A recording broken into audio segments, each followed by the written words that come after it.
Now that was right against the run of play. Blues look putting all the heat on the Waratahs, and McRae, well, the touch, the vision, the anticipation, we might call it. Beautiful little intercept, and then there was nobody. Everybody was flat. Waratahs have a 13-3 lead. Cribb knocks it down. It's collapsed. Go again. Robinson. Case Muse. Nicely taken from behind by Van Humphries. McFarland bumping into one. On your feet, fellas. Thank you. Arlich, infielder Parkinson. Run away, 17. Get out of it. And Matt Dunning's just out of it. got himself nicely in the way there. Howlett to Schumark. Strong runner. Now. Arlich. Meyerhoffler. Muliaina, quick hands to Cribb. Cribb pulled down about 7 short. No hands. Hands off. Advantage, laying it down. Arlich. Big pass into centre field. Howlett. Advantage over. And Doug Howlett brings the Blues back into it. Disappointing play from us tonight, just across the board. We had chances out there, but as you say, we dropped the ball too many times. Just simple stuff. And when you're playing Auckland, you know, there was about a 10-minute period of play there where they scored their 2 tries, so that really made a difference. Well, that Blues have stolen one off the Waratahs line out. That's not the way it was going early in the game. Watch it drive. It's fine. Taylor was the man who did the job. Now, Cribb bashing into the tackle and then falling, waiting for his teammates to arrive. They switch it back to Rico Deere. Another big pass. Playing advantage for the offside as Doug Howlett looks for a gap. Spencer gets it away to Flavel. Taylor across the other side of the field. Case Muse close to the line. You know, we come out in the second half and decided to play, and we got some momentum going. Some forwards got going forward and laid on the platform, and we got into the game really. Well, I think it was a great decision to make him captain of the Blues this year. He deserves it. Now they go the short side. No, they don't. Cribb goes open side. Yeah, how can you go open side? It's against the flow. So difficult. On the ball, no problem. Arledge running onto it. Can't quite. Oh, does get the ball away. Brilliant, brilliant try. Scored by Rico Deere.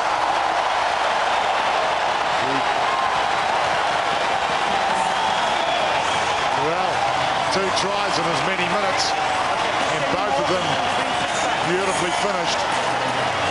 A little bit different, but that one was a clean, majestic back move. Hands off now, Blue. No! Advantage. Get off it. Get off it. Okay, don't. That's the ball. Well, they take the tap. Edmonds trying to squeeze his way through the gap. Oh, that ball's almost forward. Here's a chance for the Waratahs. They're not done yet. Inman. In fact, it's Scott Staniforth who's returned to the field, swathed in bandages. He scores the try. Well, it's a great try, a great answer. No doubt about it. And Manny Edmonds did it too. He was the man that kept the ball free to make the play available to the outside. Have a look at this. Just take a look at the pass here. Okay. Well, that has gone forward 2 metres. It looked pretty forward, but even so, he got the ball away. The ref let it go. Too much gas. Beautiful try, puts them back in the game. No. Well, the Blues just need to get rid of this. Cribb obliges. First defeat of the season for the Waratahs. Jubilation for the Blues fans. 20,000 plus crowd have turned up to support their team tonight. They've seen a thrilling game and the Blues have won it by 2 points. Many turned out in Palmerston North to see if Wendell Saylor would match up to John Olomu. But a wet, windy night kept much of the play tight in around the rucks. The Hurricanes had plenty of ball, but they did have a little trouble finishing off. No answer it. Stay back. Alatini, Lomu, Runs it over. Sweet, Lilly, Darryl Lilly, caught just short. Hurricanes have it. Get back. Keep off the ball. Spice goes to the short side. Slater. Well, Jonah Lomu This number 6. is making things happen tonight for the Hurricanes. Holwell floating it to Waller. Here's a chance. Oh, Lilly taken just short. Had to pass it to Cullen. Jerry Collins. Oh, good defence. No. Flatley. Kefu. Haven't really had a chance to get it through the back line. This time, though, they've found Tune. Ben Tune's away.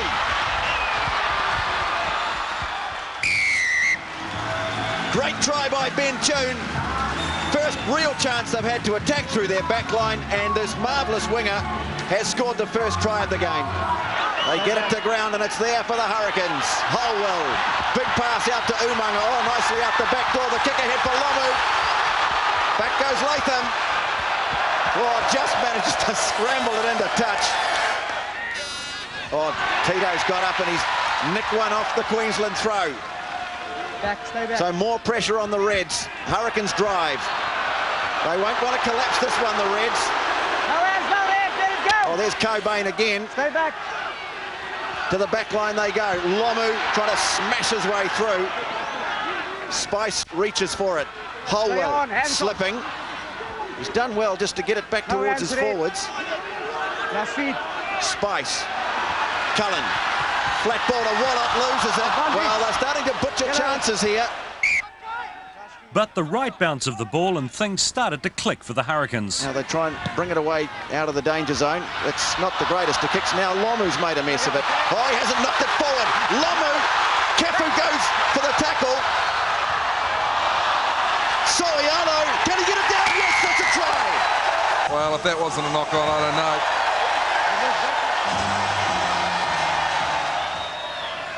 Sean Hardman, replacement hooker. Nathan Sharp doing a lot of good line-out work tonight. Flatley, big wide pass to Herbert. Alatini made the tackle and quickly to his feet. Sharp. Just 5 metres away now, the Reds. Here they come. Kefu. Reaching out for the line, losing it. Okay, that's it. Rauluni puts it in. Kefu this time goes towards Sailor's wing. Latham up in the line, taken around the ankles. Kefu there again. No hands. Stay back. Short side again. Sailor. No hands. Tito to make the tackle. Stay back. They're defending well. Can they hold them out though? Herbert. Dan Herbert. Over he goes. That's a try. We just wanted to hold the ball in the second half and try and put the pressure back on the Wellington Hurricanes, which they did to us in the first half. And I think we did it better than we did. We played better in the second half than probably we did in the first, but I guess it was a close game. It could have gone either way. It did go the way of the Hurricanes. 2 out of 2 for the Kiwis in Easter weekend. Plenty of people have wondered when the door would finally open for the Chiefs. Well, it helps to have their inspirational leader, Dion Muir, playing. Because when Muir is on, the Chiefs are on. And it also helps if the Highlanders are off. Shoo, look at this, right-hand side of the scrum. Absolutely perfect for a number 8 right-hand winger. Check that out, look at it. That's you and me. Here they go, but the Highlanders have anticipated it. Over the top to Randall, and he's in, I think. Roger Randall. Yes, he is. One of the best finishers around, and Roger Randall has scored the opening try.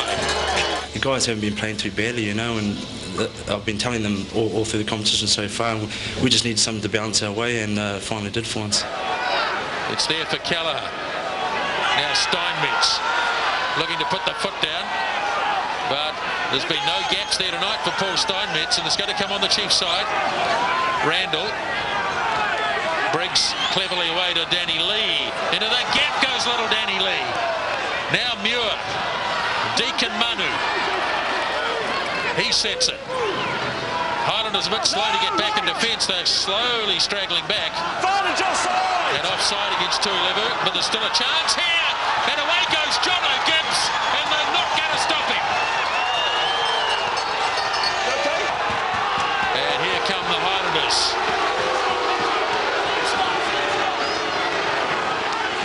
Still got it there.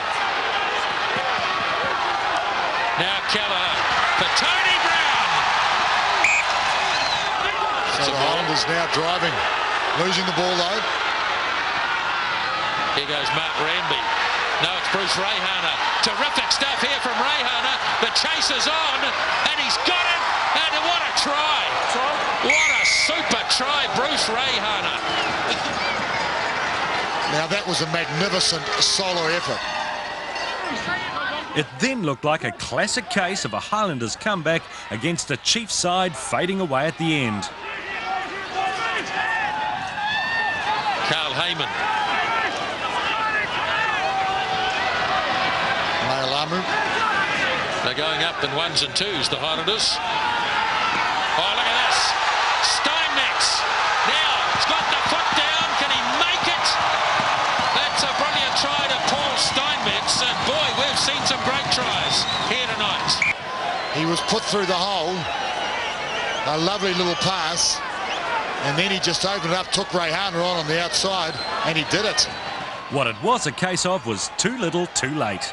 You know, we've been for urgency all day by the Chiefs, especially in that first half. And you know, the second half we got together a bit more, and unfortunately we gave away a couple of tries, which you know, which especially that last one they got was a real killer.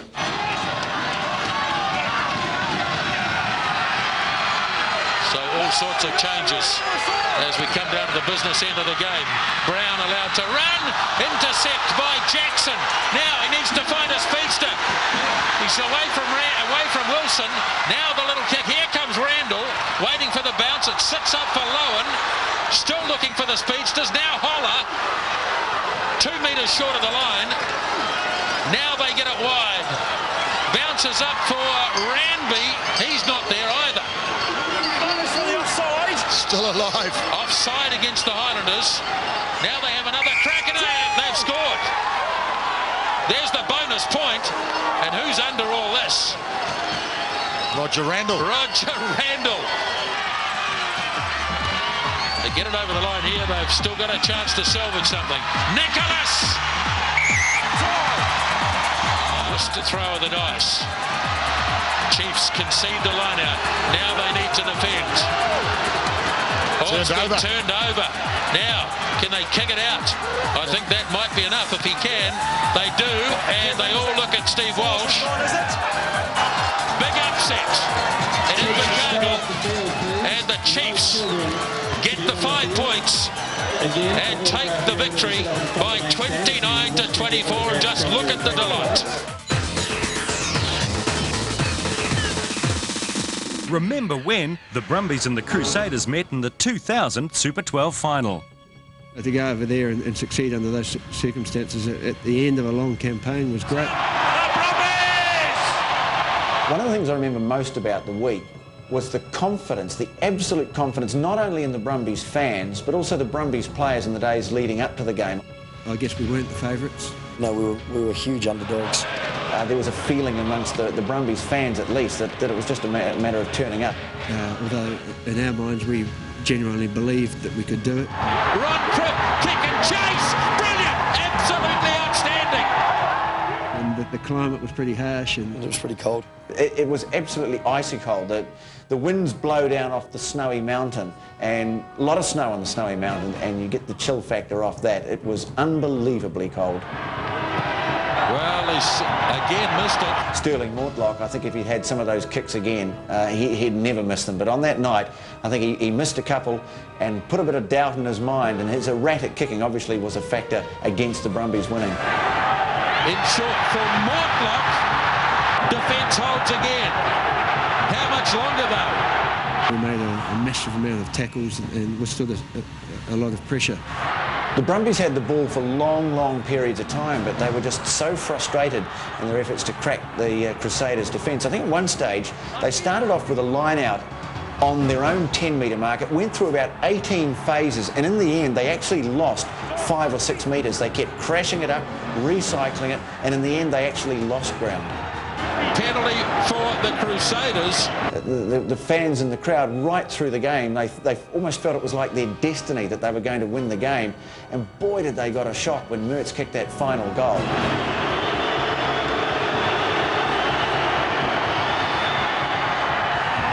He's an absolute master. And I really think they underestimated the absolute determination and resolution of that Crusaders team. And there it is. Crusaders have done it again. then to have won it the third time was just unbelievable, really. Unbelievable, unbelievable. We would see another great epic 2 years later, another 1 point margin, and the game of the season so far. It's the first time this season the Brumbies have shown that, well, they too can lose it under pressure. No. Oh, you get a piece of soap and wash your mouth out. Oh, that'll put the fear of God up him. Andrew Mertens has taken it.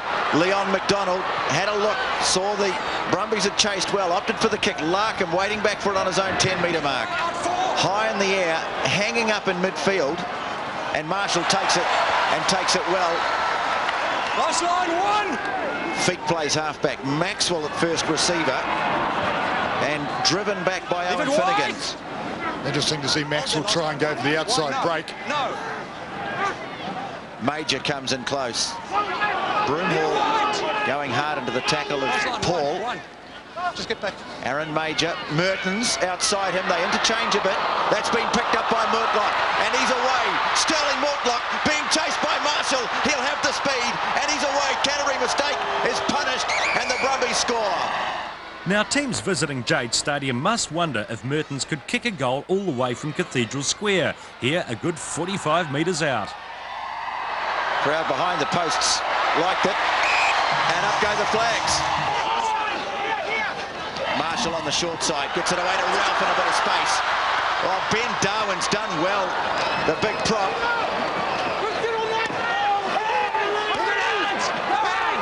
Marshall, Major, and they're driving in with purpose, the Crusaders forwards. Feek. Marshall again. Oh, Crusaders really putting some sting into their clean-outs at the moment. And the Brumbies are feeling it. Maxwell. Regan having to make plenty of tackles.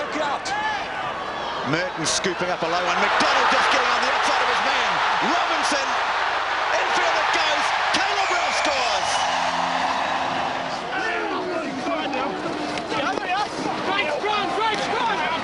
Turnover. George Smith. Oh, they're taking some ball off each other in the set pieces at the moment. Larkham slicing through the gap. Linking up on the outside. Brilliant pass. Bartholomew's. McDonald, try-saving tackle.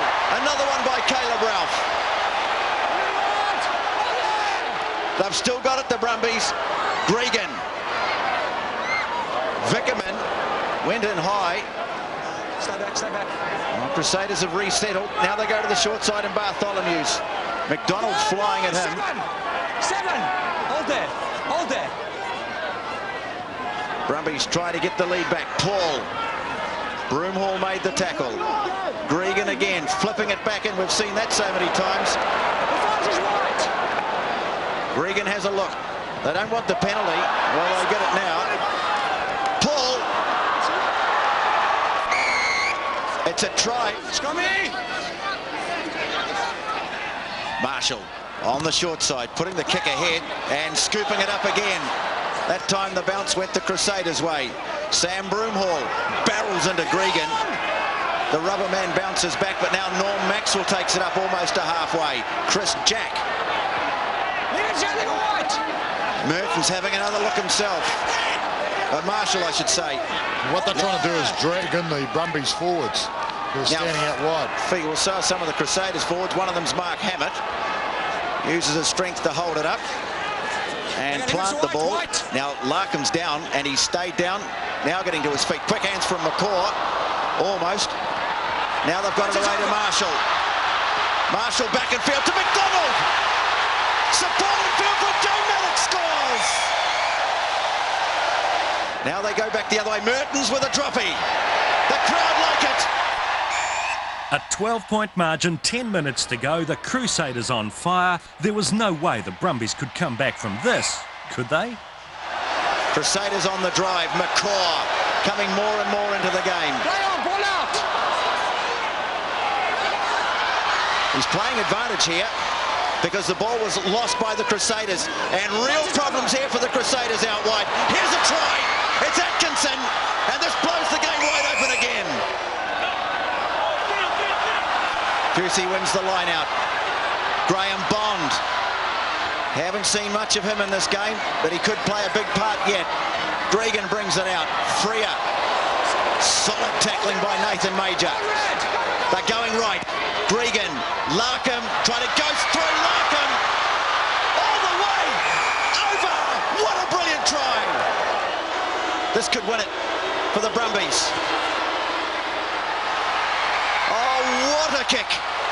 What a kick from Walker. Marshall away to Mertens. A crossfield. Major. They're right out in front of the posts. And there it is. And the penalty will go to the Crusaders. Major tries a trumpy. It's over. And it's all over.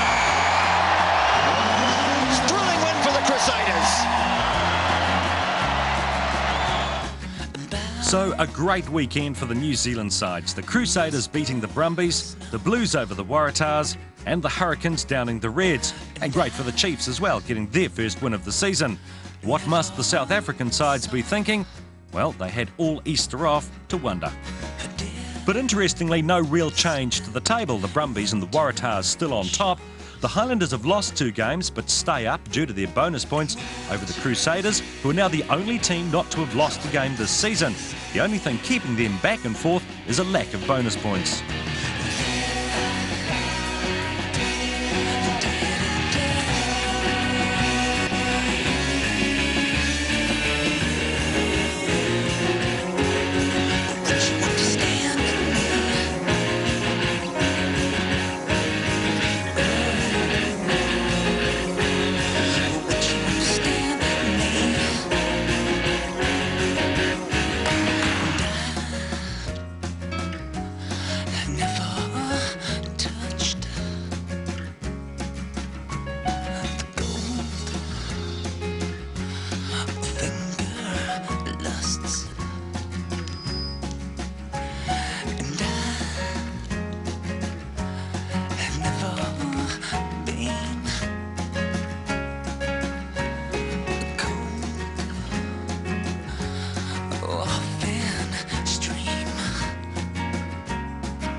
The National Bank Series swings into test mode when New Zealand play England in 3 test matches live and direct.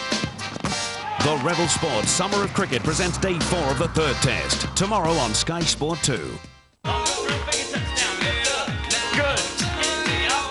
Heel up to the butt. Now reach it up.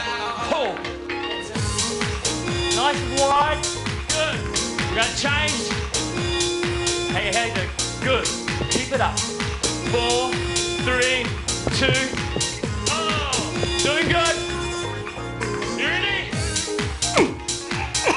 Down low here.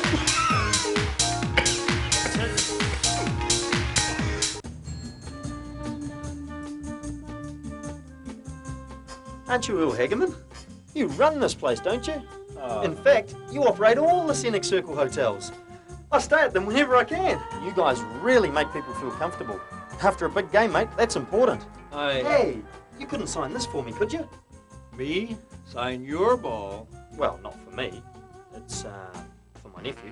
Scenic Circle Hotels, where your comfort is our commitment.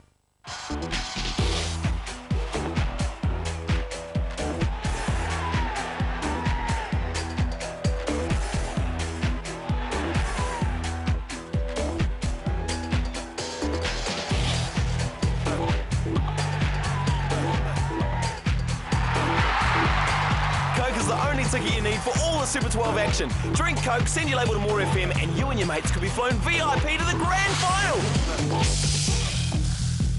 I got a few aches and pains from my rugby and cricket days, and they've been aggravated by a very bad golf swing. A mate said to me, try the Biomag magnetic underlay. Since then, I've promoted the Biomag on my radio programs. Many of my listeners ringing in to tell me the relief they've had from aches and pains since they've been sleeping on Biomag underlay, and they're sleeping better. It won't fix my golf score, but even Tiger Woods wouldn't do that. So give Biomag a ring right now and relieve your aches and pains.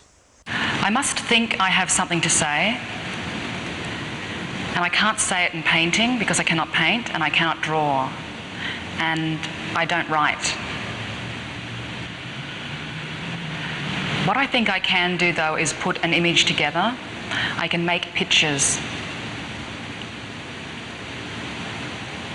I always think of the frame. I always think like that. I see things like that.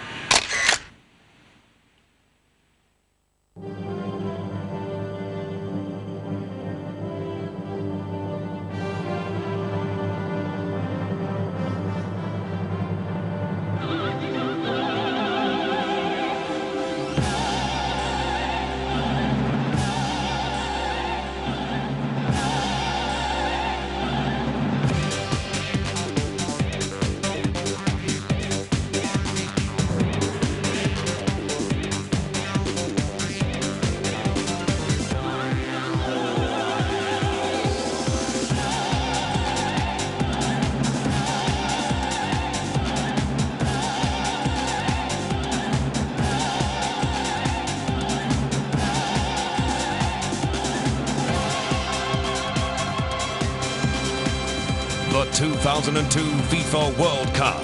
Every game live from May 31st on Sky.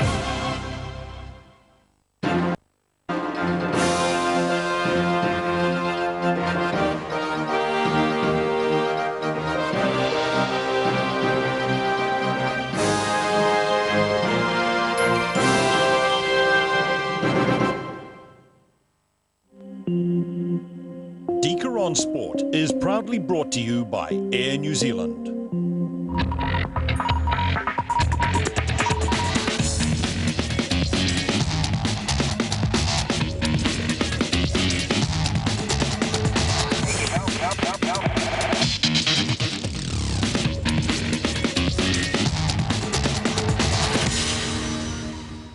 Tonight on Deaker on Sport, we tackle the Super 12. Has Harry been left to fight alone? We put this question to Sir Richard Hadley. And new Warriors star PJ Marsh joins us in the studio.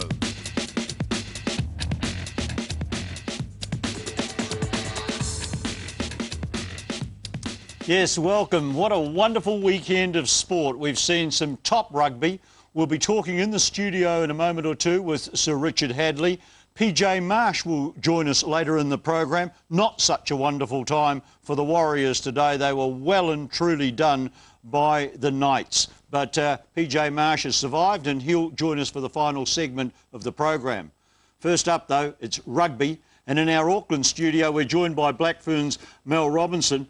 Great weekend for New Zealand teams. Well, it was a great weekend, Murray, mainly because we beat the Australians. They were tight games, and the quality of that Crusaders-Brumbies match could have been a final. Meanwhile, in our Dunedin studio, the All Black halfback and the Highlanders halfback, Byron Gallagher, not such a good weekend for the Highlanders. No, it definitely wasn't a very good weekend for the Highlanders, but, you know, you get those games in the Super 12, and if you're not on top of your game, you can be knocked over by any team in the competition. Yeah, but certainly it can be. Mel, I want to look at defence because you were sideline eye for a number of the matches, but particularly one that appealed to me.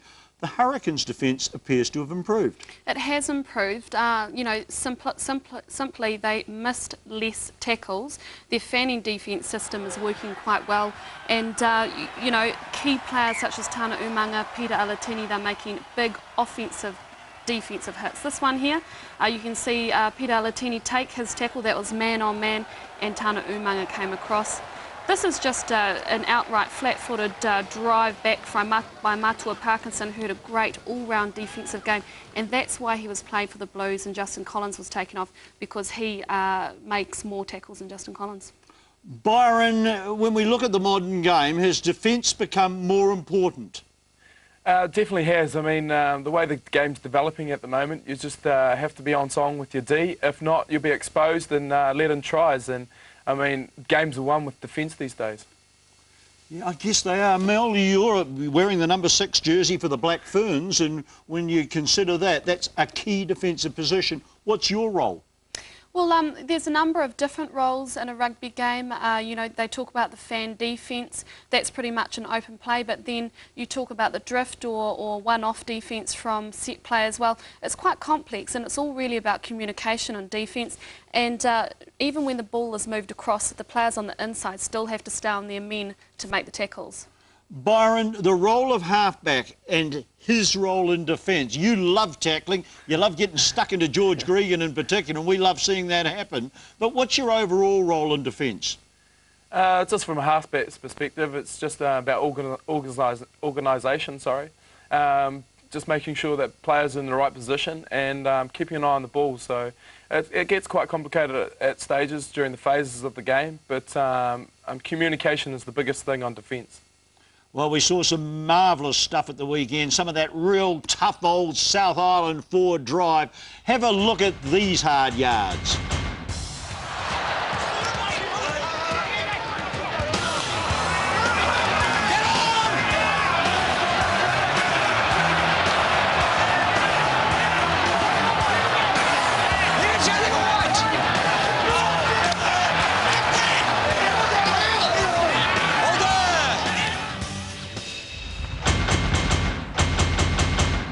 Well, it was super stuff because it led to a try. Tell us what appealed to you most about that. Just basic rugby skills, really. The low body position, driving over in the blow over, making that advantage line and beyond, and also the pick and go, which is an effective weapon against that fanny defence these days. Byron, you're being coached by the guy who really epitomises what All Black forward power is about. He emphasises it all the time, Laurie Mains. What does he say is the most important thing? Well, Laurie's got his structure and the way he wants the team to go and his certain patterns, but the individuals have to know that, and rehearsing that over and over again at training is how we get perfection in the game. And so therefore we have to go over during the week, depending on the teams that we're playing, we structure our defence compared to the sides that we're coming up against in the weekend. And, of course, body position, he has always emphasised that, getting your head down, getting your backside up and just driving on. Yeah. I had some problems at the weekend and I need both of you to help me. Look, there seems to be a pattern developing where you don't take your shots at goal. They're easy, some of these points that come up. And we had a couple of examples. This one in the match that you were playing in, Byron, you've got the ball in your hand here. The score is 24-17. It's an easy shot at goal, and there's a bit of a team discussion going on, and Brownie grabs the ball and goes and boots it out. Now, Mel, why? Well, I reckon, and Byron can either dispute it or what, that when you're a player and there's only 7 minutes to go, you want to go for the try. So I think Tame Randall went for the right decision here. Byron, what do you reckon? Yeah, it depends on the what the coaches put through the captains and their decisions on that, and then for it's in the heat of the moment as well, up to the captain and the decision that he makes. Well, here's another one. This one is with the Hurricanes-Reds game, and you know, 17. What do we got here? 17 minutes to go. It's 11-19. If you take the 3 points and get it over, it puts you within scoring position. Surely, Mel, this is a mistake. Yeah, I think the Reds did make a mistake this time, and it pretty much went in line with the rest of their game. They were frustrated. They disputed a number of the refs' calls. They didn't play with the wind well in the first half at all, and they didn't really have an intelligent game at all. Yeah. Byron, the other bit that confuses me about the penalties and the free kicks, a guy like you goes up and grabs the ball straight away and the referee says, no, go and take it from another spot. So you lose half the advantage. What's the story? What are they telling you at the moment? Well, the referees like to take control of the game, and be a hasty little bear that I am at times, like most halfbacks, we like to get our hands on the ball and get on with the play.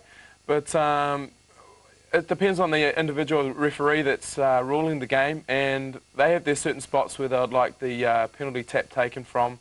And if there's an incident like around rucks and mauls where someone's been infringing and it's a professional foul, they'll take their time over and talk to that player about it. Well, we hear about the basics, the 3 R's. There used to be reading, writing and arithmetic. Now it appears as though they're Rayhana, Ranby and, of course, Randall. Look at these magnificent tries that the 3 R's all featured in. And, of course, the man who had the great game was Bruce Rayhana. He was right into everything, Mel. Certainly was. You know, these 3 guys are playing with confidence and they're trying things. They don't look scared to try things. It looks like the Chiefs have got maybe a less structured game than some of the other teams, and they're just willing to try stuff. It's good to see. Hard to defend against these blokes, Byron? Yeah, it is. I mean, they're in scintillating form at the moment, and when it comes up, you give them open space and they're dynamic around the field. So it's just a matter of getting up in their faces and shutting it down, and that's just with any outside back or backs that have good go forward ball and room to move. They just love it. We're taking your calls for Mel, myself, or for Byron. You can ring straight through right now, and you will get through almost immediately. We're talking about getting in their face. There is one other area of the face. We saw the face, the ugly face of Australian rugby at the weekend. Mel, what did you think of the whole incident involving Harrison? Well, the guy's a bit of a character, really. Well, here he is here. You can see he goes in the back of that maul and takes out Dave Hewitt totally illegally. He should have been penalised for a start here. I mean, it was just terrible play. And then he has a big fit about it in front of the ref and keeps swearing, and, you know, that's just a lack of discipline. He was frustrated, it showed, and he lost his cool. He is actually a bit of a character, this guy. Writes a column for Rugby Heaven, and he's quite funny, but, yeah, certainly went over the top here. Well, just when it settled down, of course, he goes back, and look at him now. I had a bit of a giggle at that myself. But he made an absolute goof of himself. Byron, did you get ticked off by the referee at the weekend too? Yeah, well, at times players get frustrated on the field, and it's a matter of keeping a cool head and just concentrating on the basics so you can get back into the game, because frustration creeps into every player during some phases of the game, but it's about being a professional player, and you've just got to knock that on the head. Yeah, very important. You've obviously seen the incident as well and have got your own thoughts about it, but I'm going to suggest, Byron, that the reason that Harrison lost his rag was basically that the Crusaders had got on top, and when you get a player going like that, you must feel, hey, we're going to win this game. Yeah, when a lot of players feel the pressure, sometimes they lose their cool a wee bit and do silly things like that. Mel, did you see that as being part of it? The fact that he broke down and went like that, hey, I thought, well, there's one guy who's forgotten about playing. Well, that's the key, eh? If you do frustrate, get in their face, upset them, you know that you've beaten them, at least mentally, and that's a huge key in winning matches. And Crusaders obviously know how to win. Oh, well, they certainly know how to win, and they're going to continue to win when they've got a champion there. He is a champion, this bloke. The pot that Andrew Merton's put away here, well, you know, almost twice as high as the crossbar, to use the old line that Winston McCarthy came out with. Look at his whole balance as he whacks into this. It's no wonder that he's good at a lot of other sports, including golf. The similarities between goal kicking and potting a ball and stroking a golf club, very much the same. Byron, you played a lot with him. What makes this bloke the champion that he is? Yeah, well, he's a little general, actually, of the backlines. He's been there for a few years and he understands how the game goes these days, and he just seems to have that ball on a piece of string at times and just places it in the perfect position in the field. So, no, he's a very good player, Mertz, and like when you're playing against him, that's another thing. You just have to get into his face and try and shut down his game. Otherwise, he just gets on top of you. Our first caller tonight is Chris from Whakatane. Chris, your question, please. Oh, Peter. Hi, Peter. Yeah, good evening, Murray. I've got a question for Byron Kelleher. Hey, Byron, do you find any difference between the refereeing between the South African referees, rather, the Australian referees and the New Zealand referees? No, there's not too much of a difference between the referees. I mean, they've got a committee and they've got that well structured, and they know the rules and laws that they want to enforce during the games. And no, there's not too much difference there, Pete. Referees and interpretations, I guess it is becoming more and more stabilised now that we're getting it year in, year out, same teams, same referees. Yeah, they've got a tough job because they have to let the game flow. So sometimes that means letting things go. And then you've got an assessor watching them from the sideline who's making the percentages and giving them marks every week. And if they let certain things go, then they get a lower mark. And then if they don't let it go and rule it to the letter of the law, then they get criticised by the media. So these guys, you know, they're in the middle of the sandwich, really. Yeah, definitely, Mel. They definitely are in the middle of the sandwich, and it's just like players when they get frustrated. I'm sure that referees get frustrated when players are niggling at them as well. I've got one problem with it all, Byron. I think some of them are thinking that they're superstars now. They're on TV all the time. They're there. They're in your face. And I'm sick and tired of listening to them all talk all the time. Why don't they just blow the whistle and penalise you? Why this get back 3 yards or watch this, watch that? Don't you reckon they're talking too much? No, I think they like to take control of the game, so therefore it doesn't get out of hand. That's up to the individual referee that's refereeing the game at the time, Murray. No? I don't agree with you, Murray. I think they have to talk. If they don't tell players that they're not offside, then the game's not going to flow. If they just penalise straight away, the game's going to be a mess. So I think they're doing a good job with communication. The problem is the microphones on the referees. If we didn't have the mics, then nobody would be complaining about it. Yeah, you're possibly right. Possibly right. I think we've got Peter online now. Hi, Peter. Yeah, hi, Murray. I'd just like to know what you think on referees and maybe some of them becoming show ponies like, say, Wayne Erickson. I've just dealt with it. Now, the other two disagree with me, and I have got Wayne in mind. I remember when he first became a referee, I was highly impressed. But at the moment, I think that Wayne goes over the top. Now, Mel, are you sticking up for him? I'm not sticking up for him because he's one of my least favourite referees.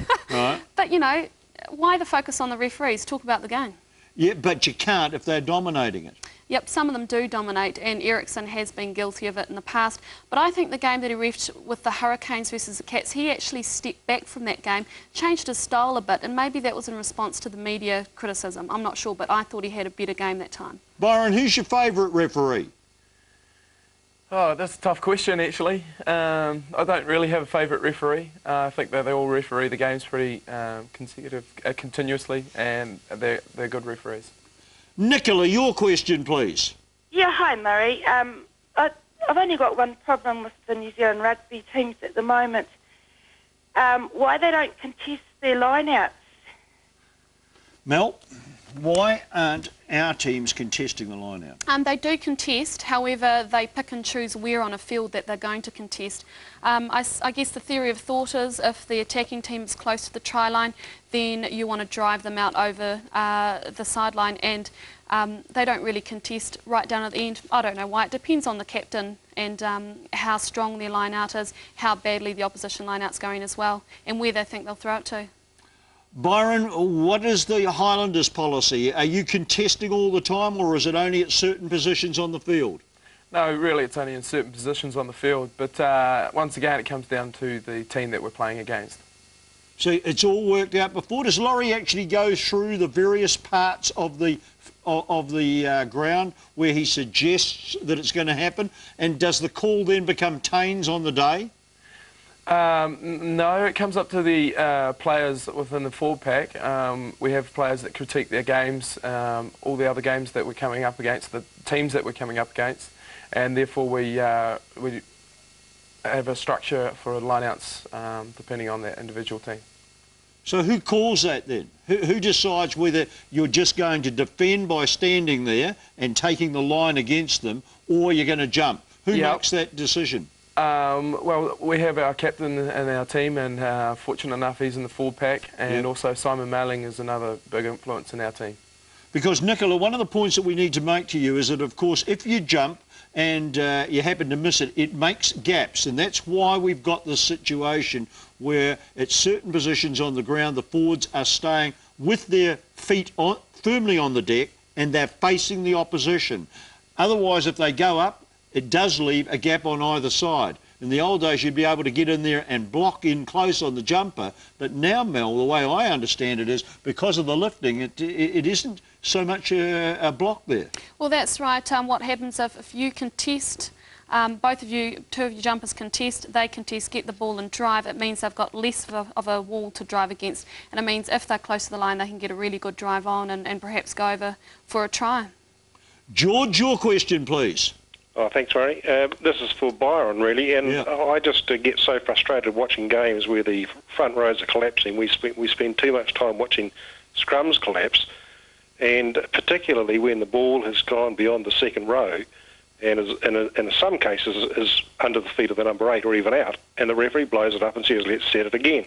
Now, surely there should be a lot less focus on the front row. If the ball has moved to the back of the scrum, just keep playing and let the front rows, lie on the ground if they want to, but get on with the game.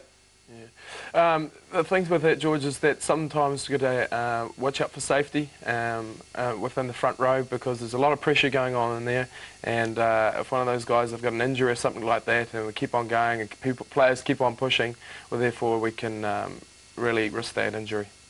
Byron, no one picked what was going to happen at the weekend. Most of us were very clear that the Highlanders were going to come through. You've dropped this game. What are you going to do to get back on track? Yeah, it was all about mental preparation for the Chiefs coming over from Africa. It's a long haul back over to New Zealand. It's actually harder coming back to New Zealand playing in your hometown or in New Zealand than going over to Australia and playing over there, or South Africa. Yep, we've just got to focus on this week. The Hurricanes are a very good team and they're coming back into their stride and their form. We just have to make sure that we prepare properly for this game. Byron, great to have you on the program. We look forward to seeing you back in full stride next week. Mel, back into that chat room, because Sir Richard Hadley will be with us right after this.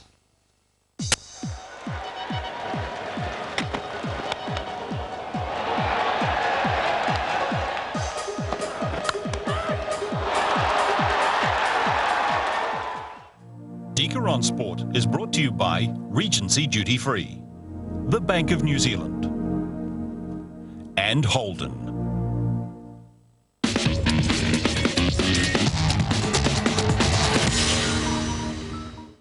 Saturday on Sky One. Prepare for the Vodafone Warriors' first trip to Oz as they clash with the North Queensland Cowboys. He can go on and score, he does. Brought to you by Vodafone, exclusively live from Queensland, 7:25 p.m. Saturday on Sky One.